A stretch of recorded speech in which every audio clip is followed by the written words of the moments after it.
যমুনা টিভির একটা নিউজে আমরা দেখতে পেলাম যে এসএসসি 2024 সালে শিক্ষার্থীরা আবার নতুন করে আন্দোলন শুরু করছে। ঠিক আছে, আবার নতুন করে কিসের আন্দোলন? আন্দোলনটা হলো যে তারা পরীক্ষার মাধ্যমে পাশ করতে চায়। ঠিক আছে, অর্থাৎ তারা মেধার মূল্যায়ন চায়। হ্যাঁ, সেটা আমিও চাই, সবাই চায়, সবাই এই মেধার জন্যই তো এত কিছু হইলো দেশে। ঠিক আছে, সো মেধার মূল্যায়নটা সবাই চায়।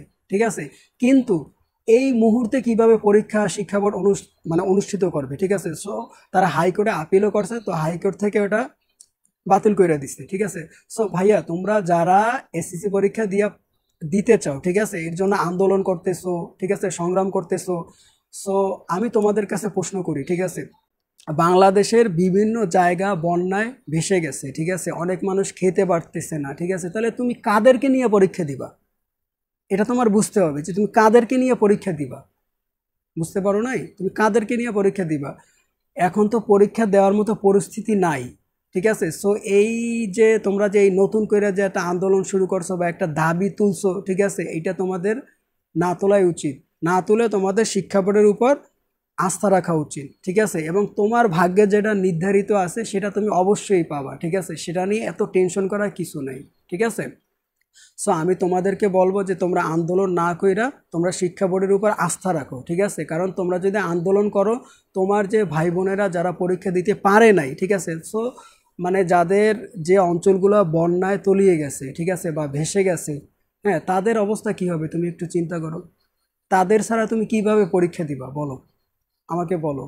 সো তোমরা এই যে নতুন করে যে আন্দোলনের কথা চিন্তা করতেছো বা আন্দোলনের ডাক দিতেছো, বা যারা মেধাবী শিক্ষার্থী আছো যারা বলতেছো যে আমরা মেধার মূল্যায়ন চাই, ঠিক আছে, মেধার মূল্যায়ন আমিও চাই।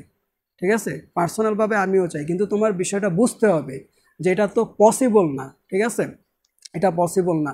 বা অনেকে আবার দেখলাম যে বলতেছো যে চাকরি বাজার ক্ষেত্রে আমাদের এটা অনেক প্রবলেম হয়ে দাঁড়াবে যদি আমরা নাম্বার কম পাই। ঠিক আছে, একটা কথা মনে রাখবা যে যে কোনো চাকরিকে ছোট করে দেখা উচিত না।